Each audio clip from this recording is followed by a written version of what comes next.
Good evening, Mr. Ma. Good It is a great honor and pleasure for us all to have you here. I'm going to start with the conversation with a few questions.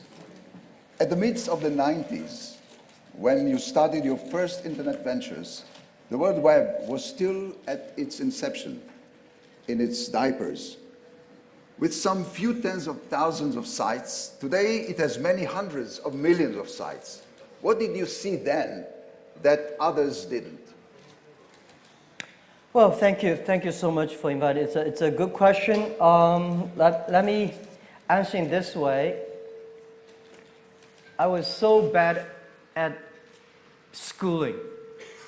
I failed again and again in my university and high school test. I tried 3 years for entering university. And then finally I got into the post university in my city, which today I believe that is the best university in the world. Hangzhou Teachers College. So I never thought I would be a teacher. I hate to be a teacher in China. A boy to be a teacher, people look down upon you at that time. So for 4 years, every day I thought about is that what should I do if I graduate? I should not be a teacher, because when you're at teachers college, when you graduate, you have to be a teacher because the government paid the money. So when I graduated, I was assigned to teach in a university because our university was supposed to train middle school teachers. 500 graduate students, 500 students graduate. Only one of them can be assigned to the university. 499 went to go to the middle school. So I was the only one chosen to teach in the university. My president, he saw me at the gate and he said, "Jack, I know you will leave, but promise me in 5 years, teach in that university. Don't leave, just stay there." So I said, "Okay, President, I promise." When I joined that university, I did not know my pay was so bad. Less than $10 a month. And because I graduated from a very poor university, the other teachers, they all from Tsinghua, Beida, so I was looked down upon. But I promised for 5 years. So for 5 years, I've been teaching, I worked hard, and then I was elected by students the best teacher of the university. And then I said, okay, 5 years, I kept my promise. Number 6 year, I started to love to be a teacher.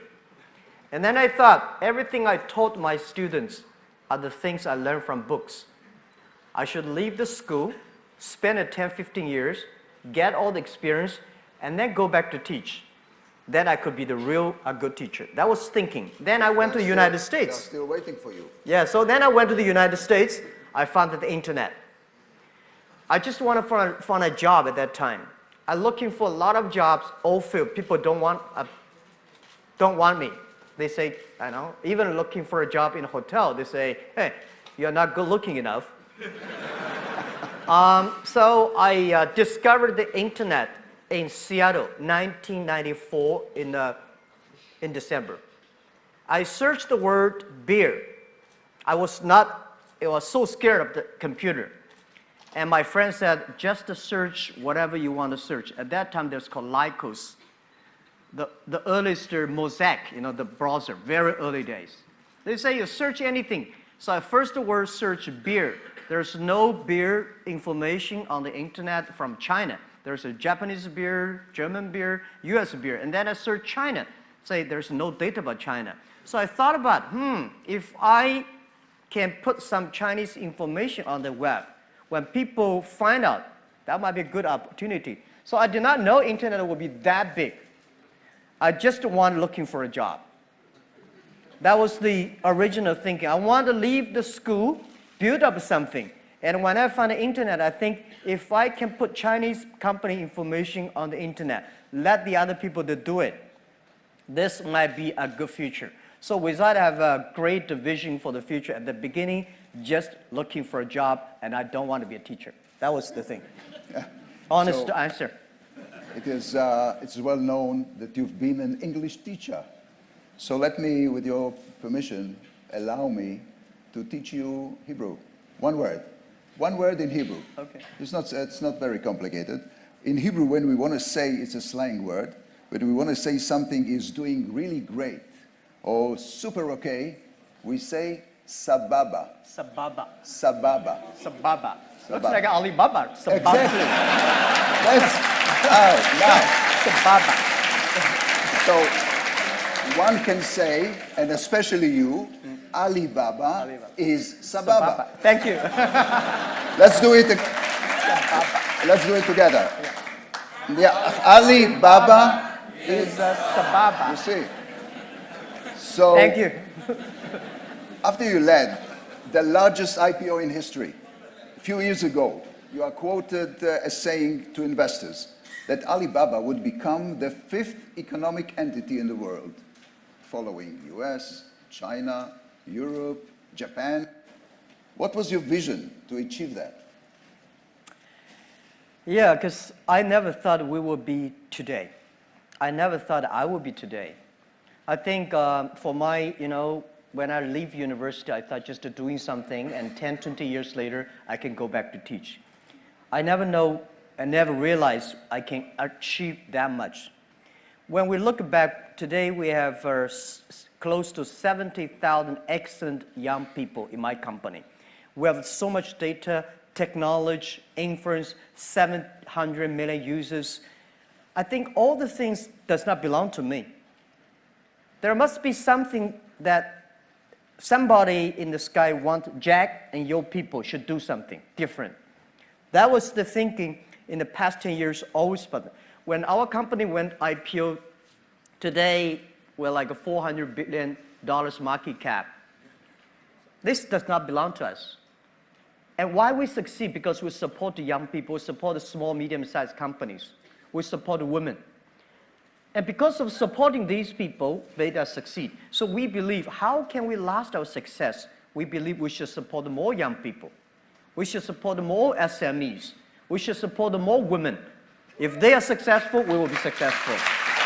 That was, because I believe one thing, when you have a cup of $2 or $3 million, that money belong to you. When you have $20 million, you have problems about money depreciation, you should buy this stock or that stock. When you have more than $100 million, $1 billion, that money does not belong to you. It's the social responsibility. People trust you, ask you to manage the money better. So that was the thinking.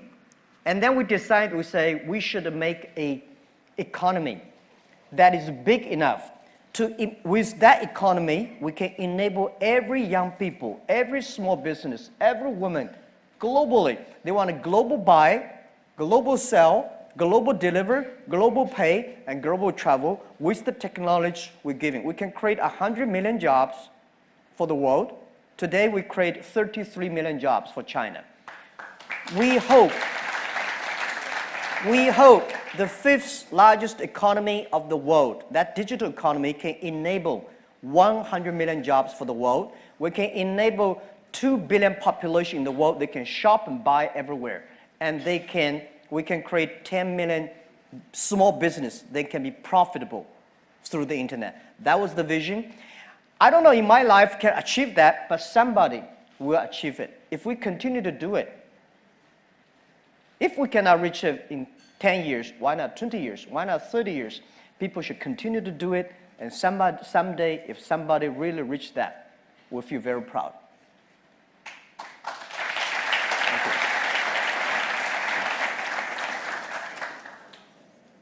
Shall I pour you? No, thank you.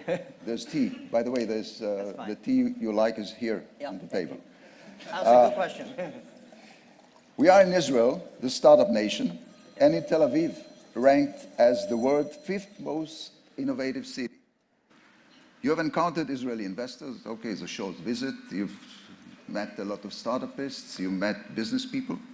Could you relate to the Israeli business spirit or our position in the global tech arena? You mean Our position in the global tech arena? You know what? I will do it easier. Oh, yeah.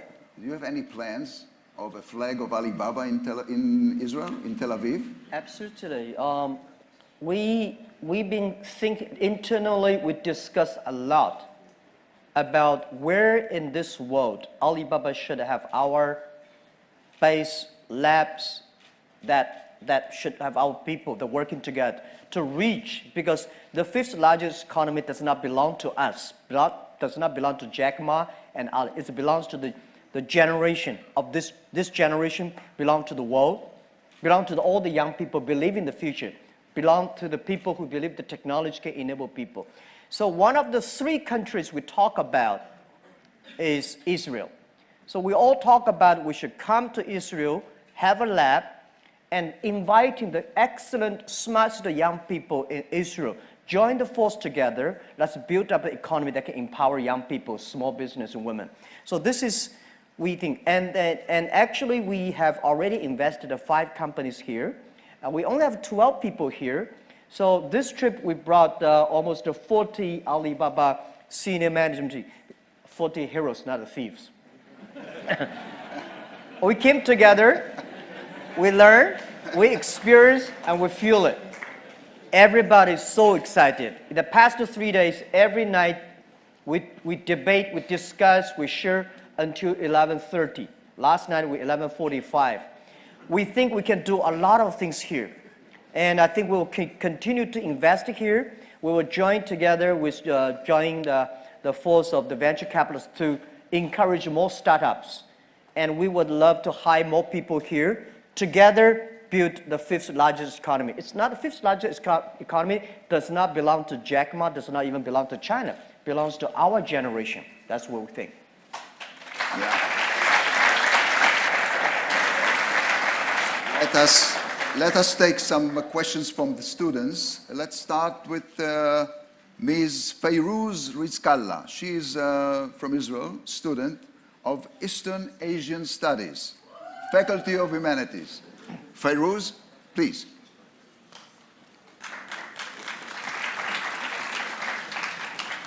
Hi, can you hear anything? No. Nope? Okay. Now can everybody hear? Great.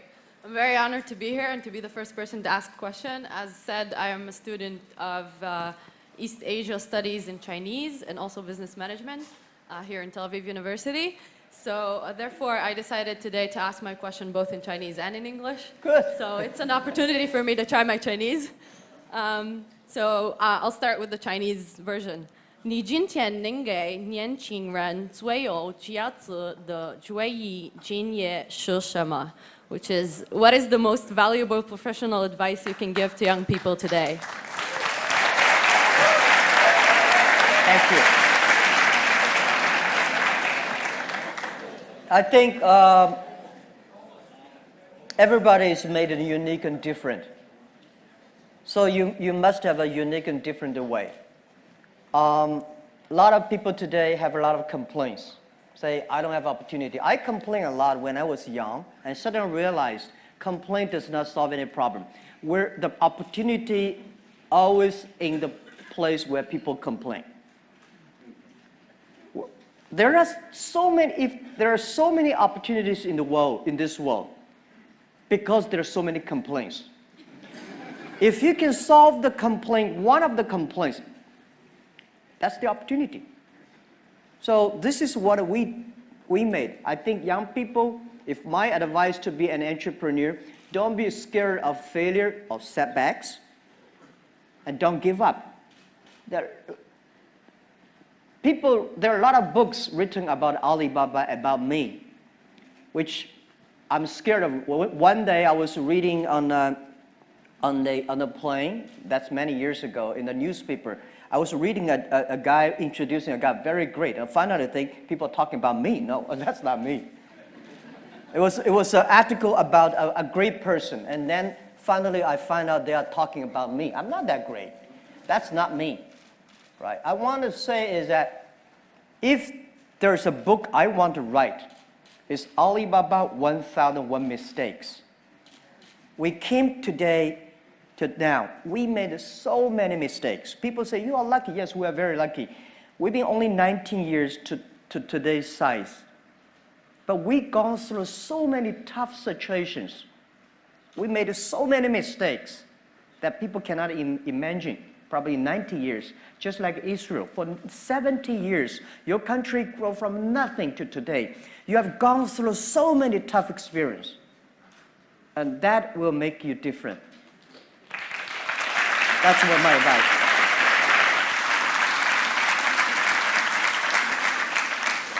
Next student is Miss Chen.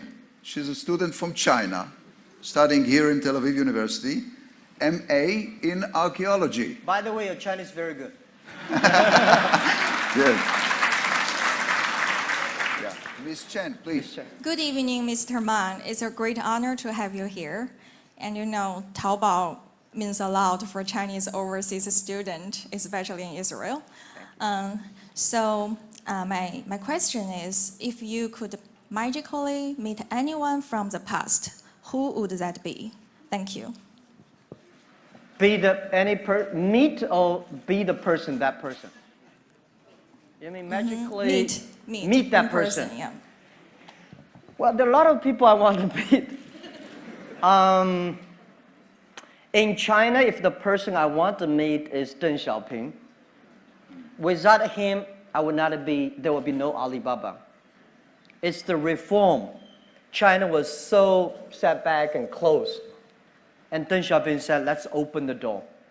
And I know he loves smoke. When he stopped smoke, he got sick and he passed away. And I want to have a cigarette with him and thank him. And I want to thank a lot of people that in the history that, you know, these people made great things that made us. So I think that Deng Xiaoping I would love to meet. And also Albert Einstein, right? And I also love to talk to the famous Jewish, Karl Marx. You know, he influenced China and all of that. I want to know more about his real thinking behind it. Yeah, so I think in the history you can see a lot. I want to meet a lot of people. But today the good thing is by reading books you talk. But a lot of books I start to suspect because a lot of books about us, which is not true. Even if we are still surviving. I mean, so talking to the people is a great opportunity. Thank you.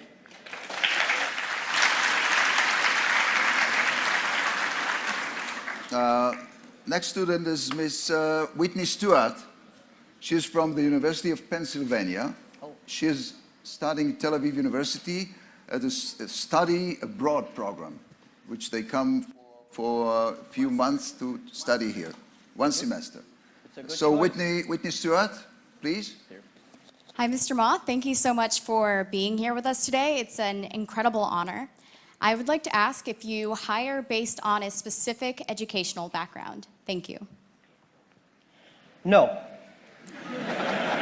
Absolutely not.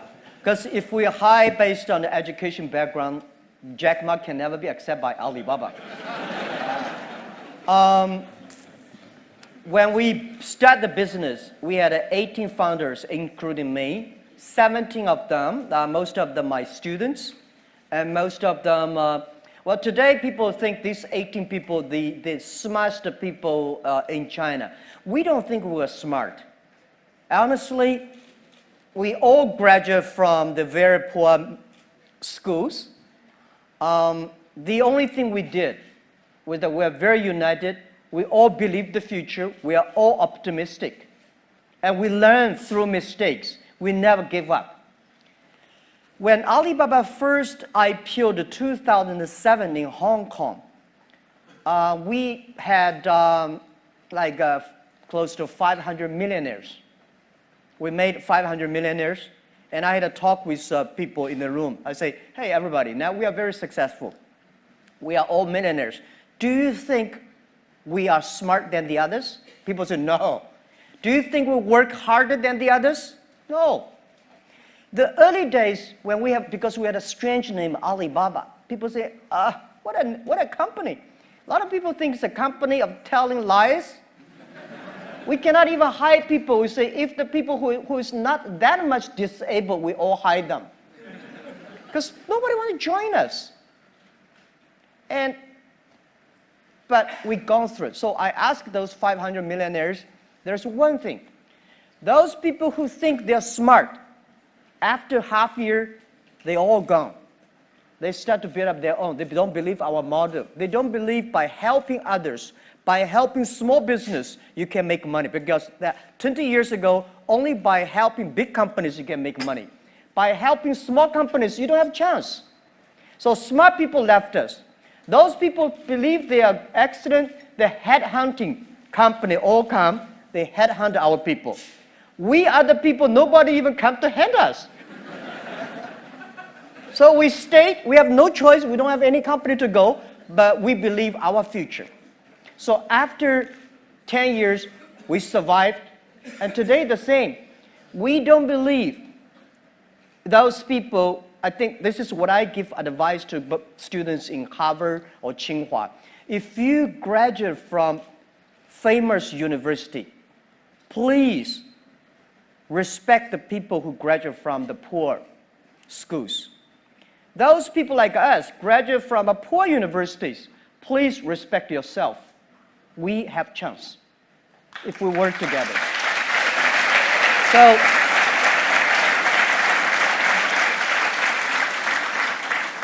of course, we would love to have great students from Tel Aviv, from Tsinghua, or Harvard. But the most important is that you find the people with the fighting spirit, learning spirit. And this is we hire people for, not because which school you're from. Even to now, we said we would rather not having students from Beida and Tsinghua because we believe Beida, Tsinghua University should go to the small, medium-sized companies, not us. Because we are helping small, medium-sized companies. If we take all the talents away, because today we have a lot of cash, we can giving high pay to get the best students from university. If the society is poor, no matter how strong you are, your company will be poor. So this is what we believe. They should go to SMEs, empower SMEs, and then we help together. That's what we believe.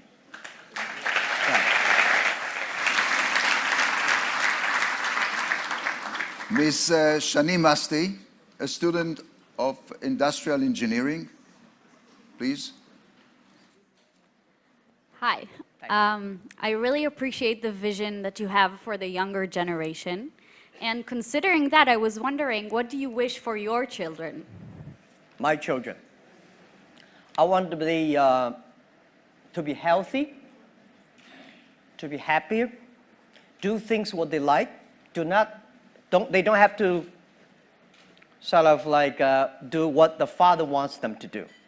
They do things what they want. The only thing I think as the parents should giving them health, optimistic for the future. No matter whatever in your life you will encounter all kinds of things. Be optimistic. And next is education. If she wants whatever education wants, I support her. Rest of it, she goes on her way. So this is what I expect my kids to have: good health and happiness. Don't be Jack Ma second. It's tough. Because I know I'm not me. I don't want my kids, unless they want to, right? I think I would tell them, it's very lonely. You have to have a strong will. Normally, if you want to be leaders means loneliness. Leaders means responsibility. If you're responsible for one person, you are yourself. If you are responsible 8 million people, you are Prime Minister of Israel. If you are responsible for 1.4 billion people, you are President Xi Jinping. So it's about responsibility. Not everybody would love to do that. And it's okay. But this is what I give my children. I want them to be happy and healthy.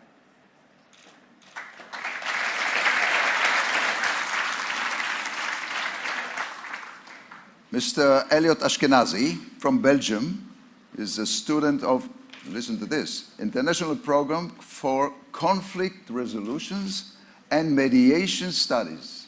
Mediation Studies of Social Sciences. Shalom, Mr. Ma. So I try, to teach you a second word in Hebrew now. So my question is like this. With all, the due respect I have for you, you have been rejected from Harvard 10 times. And you've proven that you don't necessarily need degrees from this, so-called famous university to succeed in life. So my question is, do you think that the entire educational system should be updated? Thank you very much. Absolutely. Absolutely. The education system needs to be upgraded. This is something that I worry about, and this is something that I'm going all around the world telling the government officers that my worry. People worry about high technology, but young people don't worry about it. I feel very few young people worry about the future. Only senior people worry about it. One day when Alibaba used to be on PC, and then suddenly we moved to the mobile phone.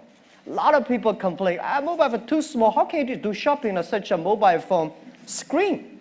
And later we realized because our eyes are shut, so getting old. Young people never think it's small. They think it's big enough.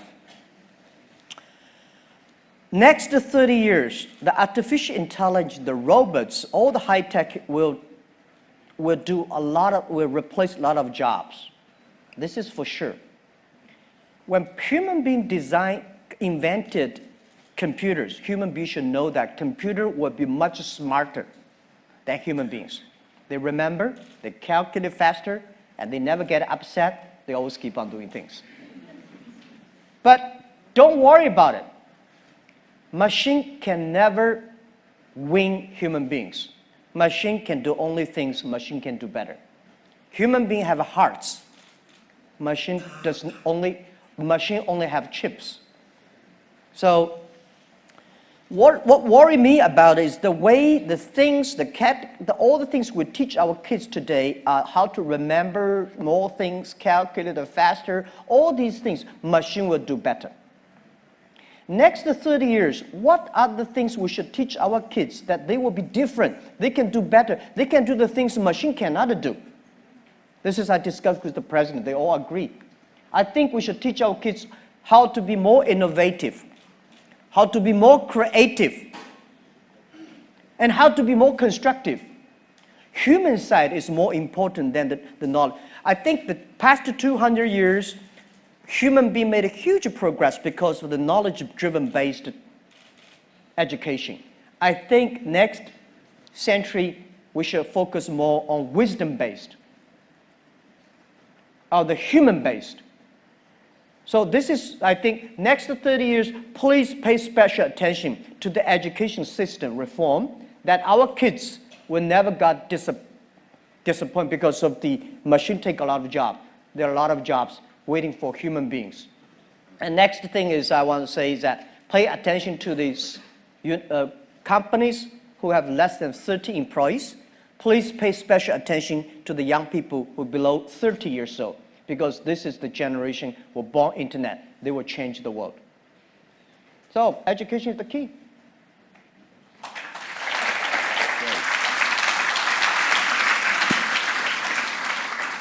Next student is Yaden Shefi, student of accounting and business. Please.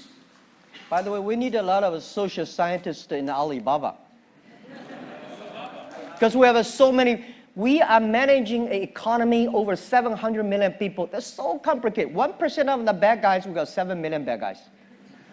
And how to deal with it?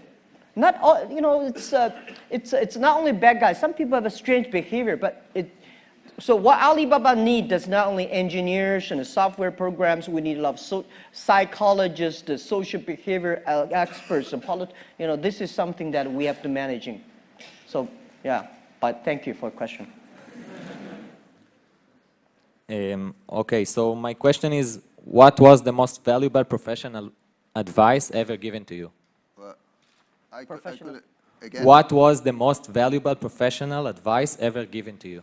Given to me. Yeah. What professional advice, the best that you can recall, was given to you? Well, the first 2-3 years for Alibaba was a disaster. We did not have a business model. People in China did not believe internet. People did not believe e-commerce. What we did, the 18 people together, like 40, 50 people, we only have a vision. We don't know how to do it. And then we got an excellent person. He worked more than 30 years in GE. He gave me, said, Jack, it's about the system. It's about the people, value, mission, and people training. That's the best. And then year 2002 and 3, 4, I spent a lot of time training our people with the value, mission, and professionalism. And then we got more managers, more leaders than most of the other startups. Then we started to go better. It's not about business model. Later, it's about create values for the others. And that is very good advice for me.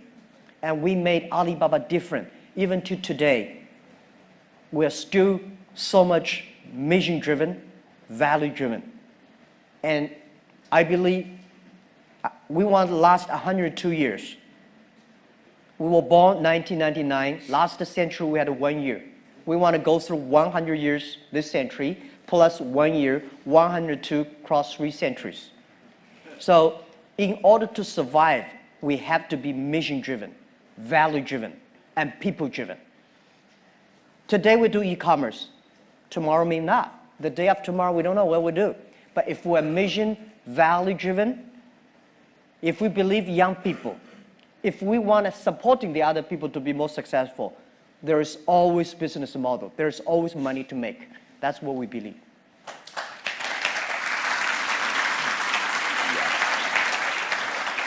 Next student is Mr. Mauricio Figueroa from Mexico. He studies laws. You still need lawyers in Alibaba? Yeah, we need a Lawyers? law. Yeah. We need a law, but not necessarily lawyers. Sorry about that. Okay, he studies Master of Law at the Faculty of Law. Please. Yeah, thank you very much. I would like to know which is the first trait that you seek in a job candidate. Whichever the... What, The first what quality. are you seeking in a job for a new candidate in a job? For a new job candidate, what are you looking for? Oh, what I'm looking for? Not Well, lawyers. He doesn't no. think about lawyers. sorry, we do a lot. We have like 200 or 300 lawyers.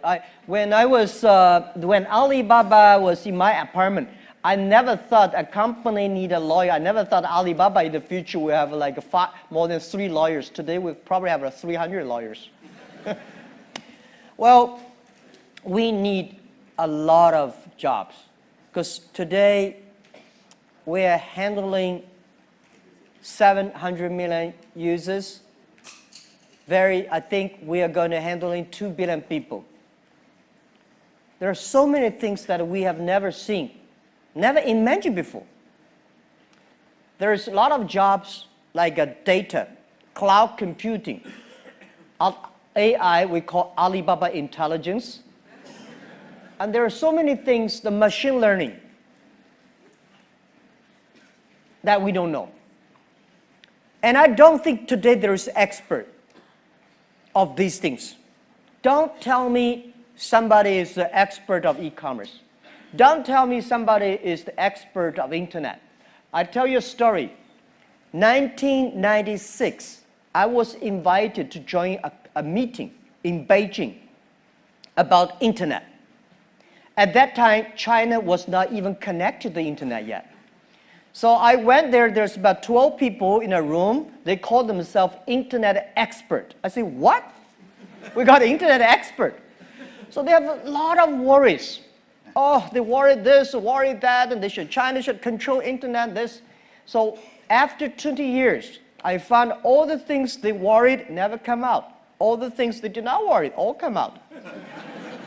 There are a lot of experts of yesterday. There's no expert of future. The thing we do is we learn. So that's why you said, what kind of job we need, what kind of candidates we're looking for. We're looking for every kinds of jobs. But the thing is that we hire you not because you are qualified. We hire you because you will be qualified if you learn together with us. So this is what Alibaba requests. We hire people. They're ready to learn. They're ready to take risks. They're ready to fail. And they're ready to suffer. And then we believe maybe 15, 20 years later, they will be the expert of their own field of the history. That's what we think.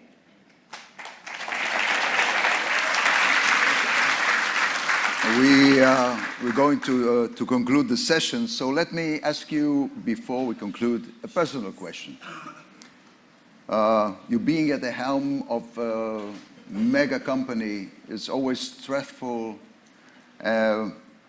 We know that you sing, we know that you dance, we know that you're an expert and movie star in martial arts. That's all we know.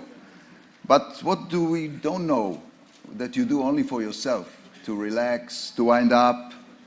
Tell us something that we don't know. Of course, there are a lot of things you don't know, and And we won't know. Okay. Yeah, you say I sing. I sing very good in my bathroom. But when I sing in the public, always feel. I feel this 3 times. In front of my colleagues, first time I feel 30,000 colleagues in the big auditorium. I thought I can sing well in my bathroom, so I started to sing there.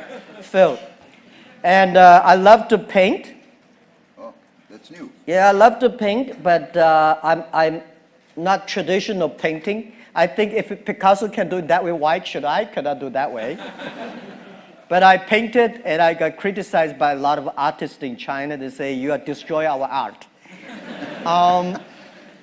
There are 3 Jack Ma's, I think.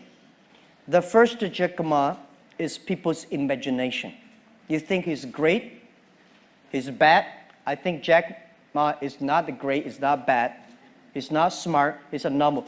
The day when I told my 17 founders in my apartment, I say, if Jack Ma and his team can be successful, 70 or 80% of young people in China can be successful. We're not smart, we don't have money. We don't have technology. We don't have anything. The only thing is that we work together for future. So we said, if we succeed, 80% of young people in the world, they can be successful. That was who we are. So people think, Jack, this is that your imagination. That is not me. So when I look at people say, hey, Jack Ma, people criticize him. I'm happy. People criticize. That's not me. People praise him. I say, no, that's not me. I know very well this is not me. The second Jack Ma is the CEO, chairman of Alibaba. That's a tough job because all the easy, good things my team finished. And tough job. The things that came to me, normally not easy. You have to be, you have to be a CEO-like. This is not me, it's my job. It's me, it's my personal. I'm a straight boy, like any boys, in a poor family. I came from a very poor family, poor education. I love to make friends. I love to have fun. So I want to be back to myself. This is what I do anything, a lot of things that any boy want to do, I want to do. And I want to enjoy a lot of lives. But this is why I want to retire early. I can go back to myself. Because this is not me. This is my job. And the real Jack is something that I always want to come out. And yeah, every year I want to sing, I want to do something new. Well,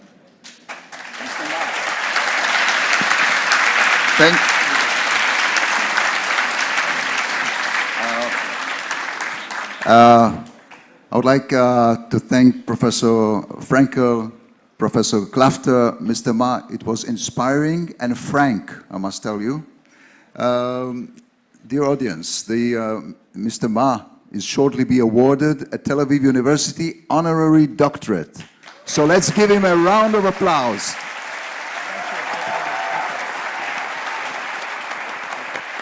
Thank you so much. Thank you.